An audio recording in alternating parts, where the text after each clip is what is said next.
Now, I was trained as a photographer. I spent 2 years at photographic college. I wanted to learn the technique of photography, not what to take, but what to do when you're taking it, whether the photograph would come out, how you develop it, how you enlarge it. This is the days of black and white. Now, this is an important point. This is photographic film. This is what was used on Apollo. So I knew about photographic film. This is black and white photographic film, which you put into a camera, take the pictures, and then put it through a developer. That's photographic film. It's not digital. This is the key point. Digital cameras didn't come along until 1975, well after Apollo. So it was all done on photographic film, and all the film, the Maurer 16mm film cameras used photographic film as well. So I knew enough about photographic film and what it could and couldn't do. So I looked at the pictures. I had to go out to an astronomy show in London to buy a set of postcards of the Apollo photographs. Now, these are over 30 years old. That's Apollo 15, that's Apollo 11. And I looked at these pictures and I thought, I can see what he's talking about. There's something a bit weird about them because they're very good. Now, it's not a problem with them being very good. By that time, I discovered what it was, what the conditions were on the moon where these photographs were taken, and the conditions under which they were taken, and the camera that was being used, the Hasselblad 500 EL electric motor drive, which didn't have a viewfinder because you couldn't get your head down close enough to, on a Hasselblad, it's in the top of the camera. So I discovered it didn't have a viewfinder, and you had to have manual control of the aperture setting, the shutter ring, and the focus ring. And you were using a spacesuit like that. And you were operating your camera, and you were focusing it because you had to do it. It wasn't a point and shoot camera. This was a camera you had to set the information on it by hand, manually, by hand, using when you're wearing a spacesuit. And this is what the spacesuit would look like. Now, here's the question. Would you take photographs at your wedding wearing heavy-duty gardening gloves? Because in fact, that's what they are. You probably wouldn't. Absolutely not. Would you operate a computer keyboard wearing heavy-duty gardening gloves? No, you probably wouldn't. But in Apollo, they did. And the photographs were taken, and they were very good photographs. On Apollo 11, 121 of them taken on the lunar surface. Over the next 6 missions, or 5 missions, or 6 landed, 3 didn't. 6 landed, there were 5,771 photographs. Not all of them came out very well. Some are out of focus, some didn't show anything much of interest. But quite a lot of them had very good details. This is Apollo 15. Now, if you're going to photograph something like that, it's a very good photograph, by the way. Mm-hmm. It's called a pack shot in technical terms, where you've got subjects of interest here, and that sort of leads you across through the flag, through the lander, through the rover. Your eye is taken across. You hardly need a caption. You know what you're looking at. Man on the moon. And then you've got the famous photograph of Buzz Aldrin. I looked at these, I say, these were 28 years ago I bought these, and I looked at them, and the more I've looked at them, the more I realize that they are not taken on the moon. They couldn't have been taken on the moon. We'll come to the main reason why they couldn't have been, aside from the fact that you can't use the camera wearing heavy-duty gardening gloves and get that sort of accurate focusing, accurate aperture setting, accurate shutter speed setting, the little rings on the front of the Hasselblad camera. Yeah, it was a wide-angle lens that was used, very good lens. Zeiss made them in what was then East Germany. It was operated using basically small batteries in the motor drive. Now, what's the temperature on the moon? In sunlight, it's 250 degrees Fahrenheit. That's hot enough to cook a chicken at. In the shade, it's minus 100 degrees Fahrenheit. Colder than anywhere you can find here on Earth. The coldest temperature on Earth is in Antarctica and in Siberia, minus 80 degrees centigrade. But on the moon, it's colder than that. You probably read stories of photographers in Antarctica having trouble keeping their cameras warm. Well, so before you keep going, Marcus, I actually went to a Chiefs playoffs game against the Patriots. It was the AFC Championship game, and I had my P900 with me. And it was so cold that day. I remember the ticket prices went super low, and we ended up going to the game. Or it was me and my brother. I don't think you went. My P900, the battery drained extremely fast. And I was only able to get like a quarter's worth of pictures. I had a full battery, made sure it was charged. I'd taken it many times. And I want to say it was probably like 10 to 15 degrees Fahrenheit. My $1,000 camera wasn't able to keep up with that type of weather, 15 degrees Fahrenheit. So sorry, I just wanted to bring that up. That's a good point, because it compares quite interestingly, quite favorably with the conditions on the moon. Now, I said there was another problem on the moon with photographs. And I'll keep bringing this up because this is a key to this whole Apollo, photographic film. If you take photographic film to the moon, what will happen to it? It will disintegrate, because on the moon you have what's called a vacuum. The vacuum level on the moon is vastly harder, use the term harder. It's not a perfect vacuum. That's in deep space. You probably won't get a perfect vacuum because physically it's difficult to do that. Basically, a vacuum is an absence of matter. There's nothing there.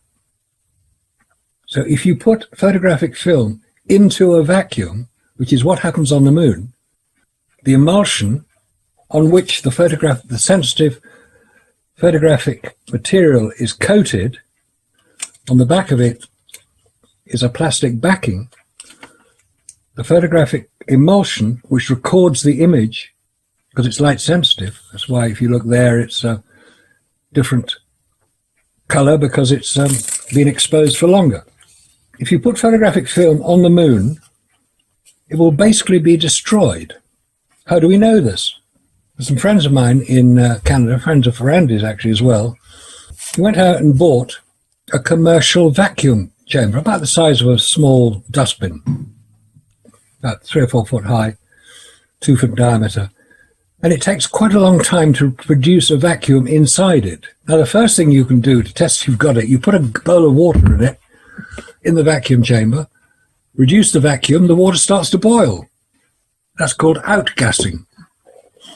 Outgassing is when the vacuum, in effect, pulls the lighter elements, the hydrogen, the helium, out of the material. The other effect of a vacuum is called cold welding. That's what the name says. It's welding using a vacuum. Google it, check it, you can see the pictures of it. It's the same thing. When you put metals into a vacuum and produce a vacuum with the metals inside, the lighter elements in the metals come out of the metal, the hydrogen, the helium, the lighter elements, and they basically wander around looking for something to get welded to. And if there are two metals close together, they will weld together. So how did the cameras work? Basically, it's like a Swiss watch, a Hasselblad camera. It's beautifully made. It's the best camera you could buy then, the best camera you can buy today. It's a very, very good camera indeed. And Hasselblad were asked to produce cameras for the Apollo space program. And they said, yes, we can do that. There were certain adjustments they made. They put little levers on the aperture, focus, and shutter speed rings. They put a big shutter button on the front of the camera. The Hasselblad has its shutter on the front of the camera. Interestingly, you can't see it from inside your spacesuit. And the dial telling you if you've taken a photograph is on the side of the camera. Can't see that either from inside your spacesuit. So with all these restrictions of use of the camera, the Hasselblad camera, some of the most iconic images of the 20th century were taken. I think not. They were taken here on Earth under controlled studio conditions by professional photographers. And if anybody can prove me wrong when I say that, I want to hear about it. I've been saying it for 25 years. Nobody has proved me wrong. Photographic film does not work in a vacuum. How do I know that? I'm a member of, you may have heard of it, the British Interplanetary Society.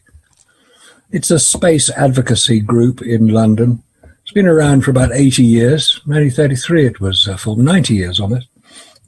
It produces quite a nice magazine called Space Flight. And occasionally they have talks. They have interesting people to do with the space program generally, to come and talk to the members, about 50 or 60 people. I've actually spoken there. Of course, all terrible trouble that did. Apollo didn't happen. But I got out without being lynched. Anyway, one of the talks I went to was a guy who had designed the camera equipment on the Hexagon spy satellite. Now, the Hexagon spy satellite, also known as KH-9, Keyhole 9, it was launched about 1970, well before any digital cameras were around. So it was launched with photographic film on board. It was designed to orbit the Earth on a polar orbit and photograph Russia, because Russia got a bit pissed off when the U-2 planes were flying over, so we had to do something else. So they developed this incredible satellite. It's about 60 foot long, 10 or 15 foot in diameter. It would fit inside the space shuttle. It's actually why the space shuttle was designed the way it was, to carry the Hexagon spy satellite. There were over 20 launches of it over a 20-year period. Anyway, the chap who was giving the lecture, he designed the camera equipment that was in the Hexagon spy satellite. You can check it out. There's plenty of information about it. Oh, just in case anybody breaks down, I got my Apollo 11 repair manual. This is the magazine of the British Interplanetary Society, Spaceflight. This was produced about 3 years ago at the time of the 50th anniversary of Apollo 11.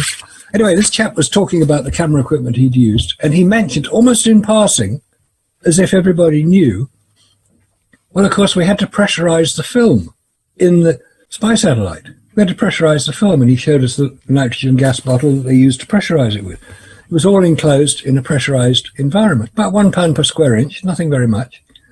I thought, I'd never heard about that. I didn't know you had to pressurize film in space. Why is that? I actually asked him the question at the end of the talk. I said, would the same apply to Apollo?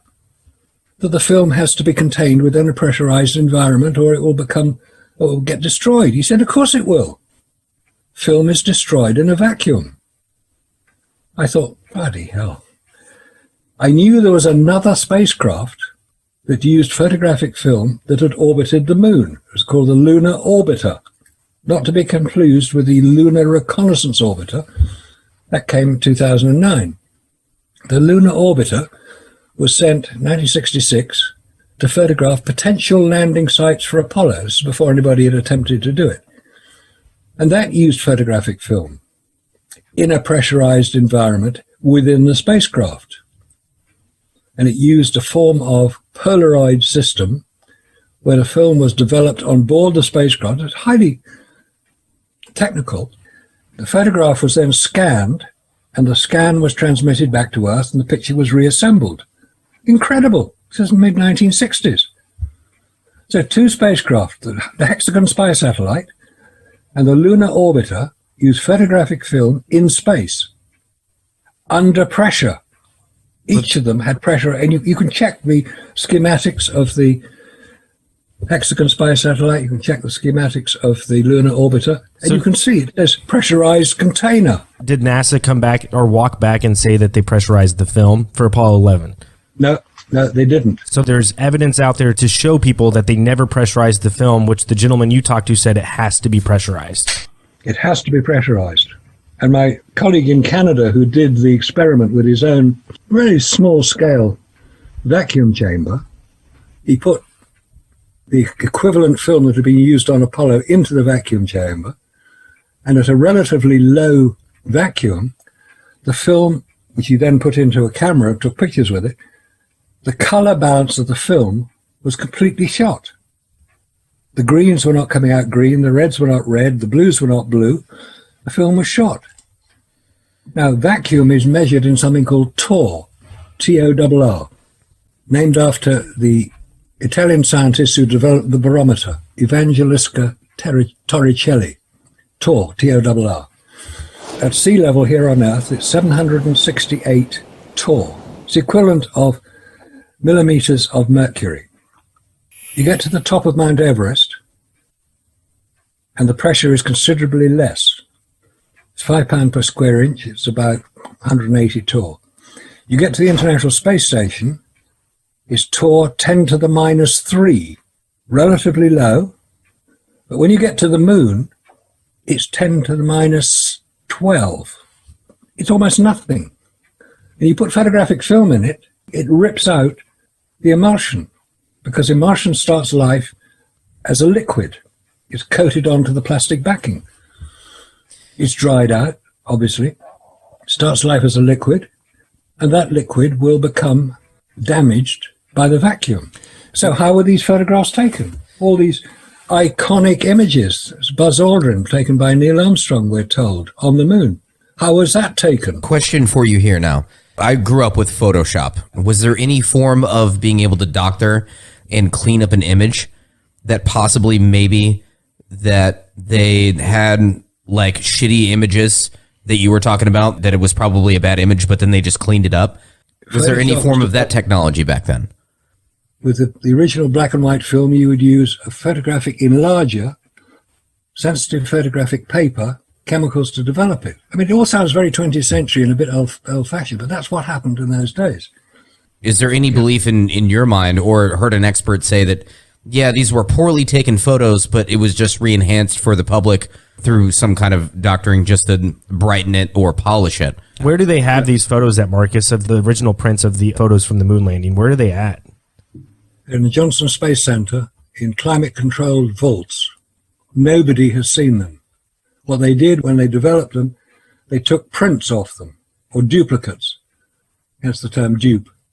You can duplicate a color film and produce basically an exact copy of what you've originally got. From that duplicate, you can print a color image. It's a complicated process, but it's not difficult to do. If you've got the technology to do it, you can produce a duplicated image. That's what these are. Now, about 10 years ago, these pictures, or many of them, were changed. Many of them were, should we say, altered. This picture here, I bought it 28 years ago. And if you look at the top of his helmet, it's almost black. And if you look on the surface of the image here, there's what's called fall-off between the foreground, the illumination of the foreground, and the illumination of the back. Fall-off is when your light source is insufficient to illuminate the whole area you want illuminated. If this is the moon, it would be about 2 miles away. The horizon of the moon is about 2 miles away. If this is being shot with artificial light, which I claim it was, because that's where you've got this sort of central bit here, this sort of bit here, which is a bit brighter than the rest of it. If it's illuminated by sunlight, it would be evenly illuminated all the way to the horizon. But it's not. There's fall-off, a technical term for the light is not sufficiently powerful to illuminate it correctly right across the image. Now that can be changed, and it has been. On the Lunar Surface Journal website, you can see this picture, and it has been brightened in Photoshop. And you can tell it has, because if you look at the top of the helmet here, this is almost black. That was the original. We've got one here that goes back to 1969, National Geographic. Look at the top of the helmet, it's almost black. The more recent images are quite grey, because they've reduced the contrast to try to hide what a lot of people have been pointing out to dear old NASA, never a straight answer, dear old NASA, that the fall-off in the image is indicative of a studio shot. After you pointing everything out, it seems so obvious that I'm surprised more people aren't talking about it. I know people have been talking about the lunar landing and it being fake and all this for a long time, but the big thing that got me, that to me personally should be common sense, before you even went into the detail about the emulsion on the film, and before you went into talking about a vacuum and everything, but as soon as you pulled that up, before going into the science of it, I instantly knew, as I feel like every common man should, that there's no way that survives the vacuum of space. Like the moment you pulled it up, I was like, everything it takes to develop film, like hard film or whatever, and all that, and like the dark room and all this science behind it and everything, I'm like, there's no way that that would work in space with extreme temperature changes, a vacuum, all of this stuff. Even like I said, before you brought up those facts, that kind of hit me instantly. And I was actually going to ask you about it. That was going to be my question, but you went ahead and answered everything. And I'm like, I feel like that should be relevant to the average layman. I was born in 89. It's like, you're just told you went to the moon and, hey, just believe this. This is what we did. Nothing to see here. Just, it's the status quo. But whenever you get older and you try and like just logically think about these things, and then just having you on, and dude, I would have never thought about those small details, what you just described. Like, those are just things that I wouldn't really even think of. What you're bringing to the table is something simple that you can put in front of someone's face and say, hey, refute this, and anyone with an average IQ can understand this, is what you're bringing to the table. Everybody understands photographs because we look at them every day, whether it's on television or in books or in magazines. We look at photographs. We don't even think about it until it's explained what it takes to get that image from real life, whether it's a model or whether it's a person or a car or an aeroplane, what it takes to get that image onto a piece of paper or onto a television screen. And it's quite a complex process. But you do have to understand how a photograph is created, how it's made, how it's developed, how it's produced. And that's where I started this whole process. Man, if you really thought this through and if you had enough time, you'd be able to work some stuff out, like pressurizing the camera. They could have came out with something that actually pressurized the camera to where this made sense. That's where all the information is. And you're quite right. They did rush it. They didn't get everything right. The time of Apollo, this is late 60s, early 70s. The first Apollo mission was Apollo 8 in 1968. The last one was Apollo 17 in 1972. I was born in 1942, so I'm well up to understanding what's going on. They made mistakes. They didn't expect somebody 50 years later would be able to examine it on a computer screen with high definition and see some of the problems that were omitted. Now, you can say, well, where did they do all this? Who were the people who took these pictures? It was quite openly done. There's no problem about that. It was done during the training and simulation exercises. They were done quite openly. Hundreds of hours of training and simulation exercises. Each of the Apollo missions was simulated in real time. Apollo 11, for instance, lasted 8 days. So there was a simulation for 8 days. And they had different teams coming into Houston Control Center. Apollo 12, similar sort of time. Apollo 17 was 72 hours.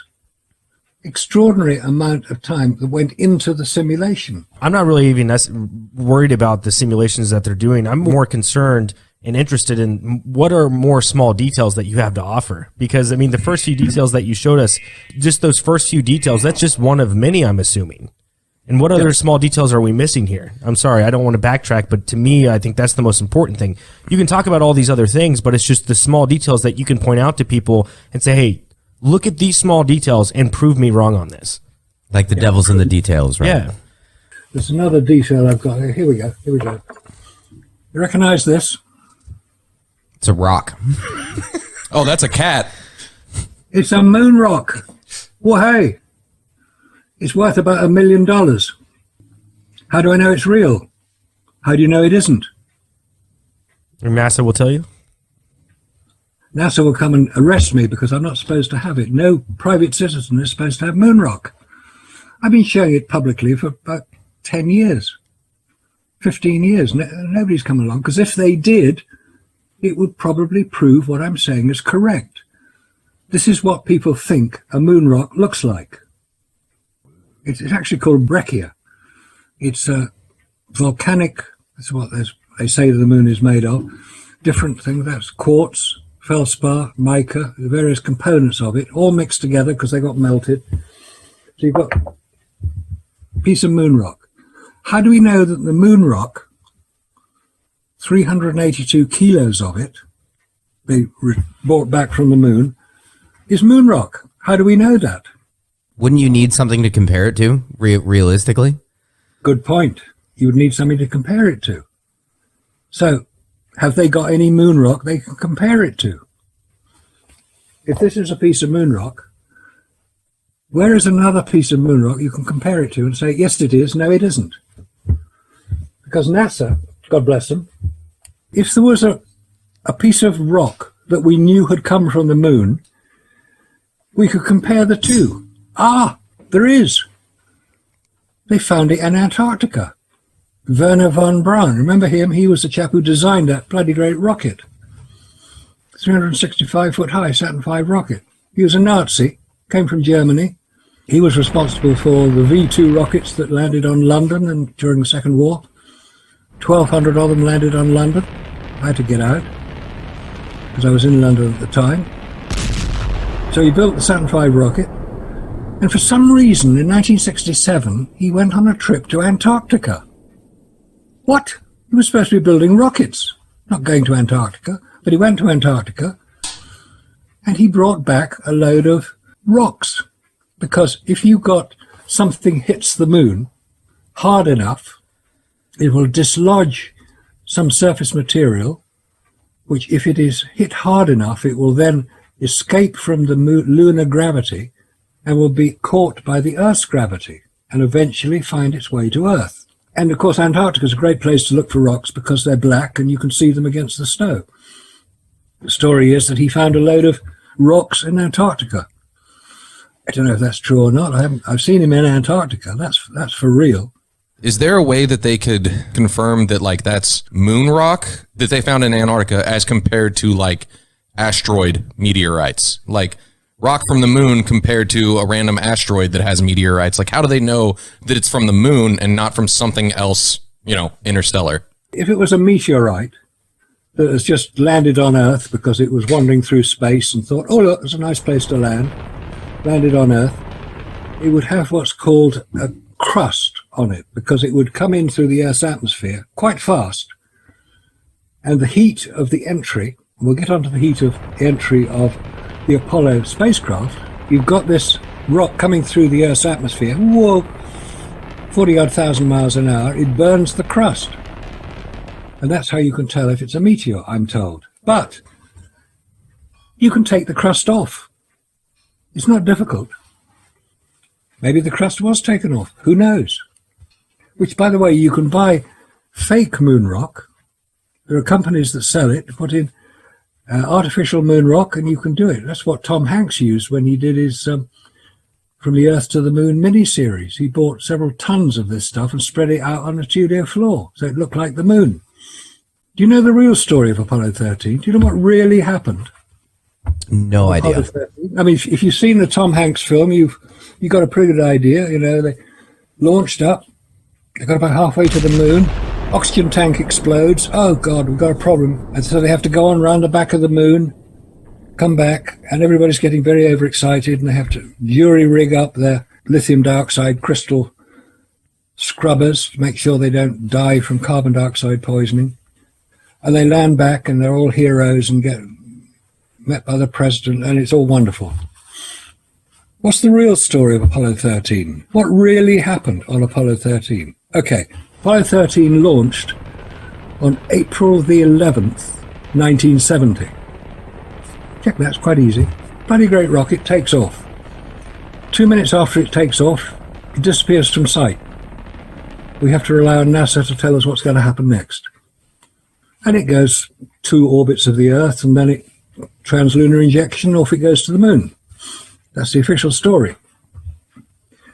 What you don't often hear about is the Soviet Navy were conducting naval exercises in the Bay of Biscay at the same time.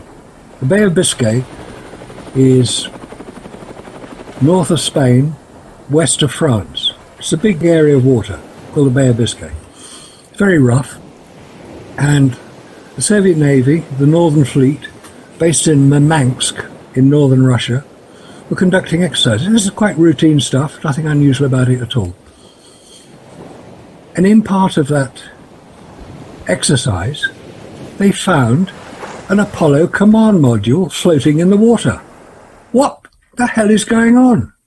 Hasn't been reported missing. Did it just fall off the side of a ship?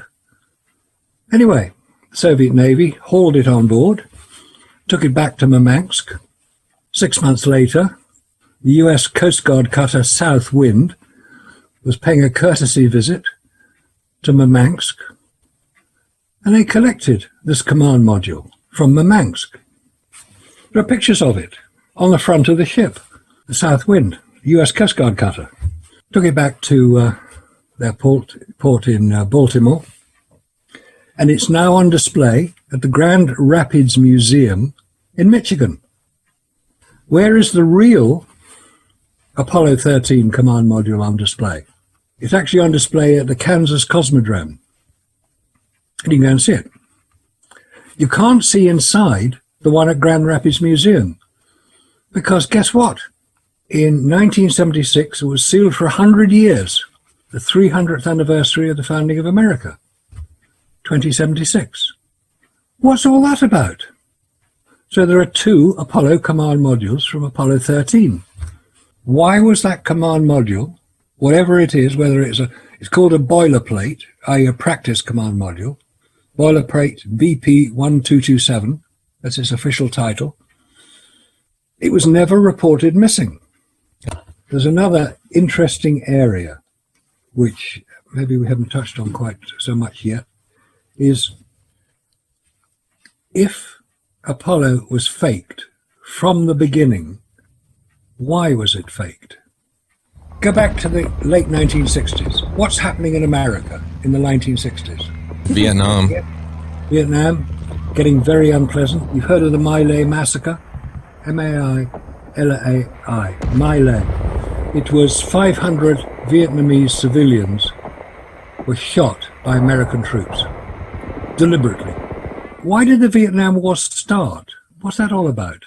Communism, right? That's the story. The flashpoint for the start of American invasion of Vietnam was what's called the Gulf of Tonkin incident. The Gulf of Tonkin is off the coast of North Vietnam.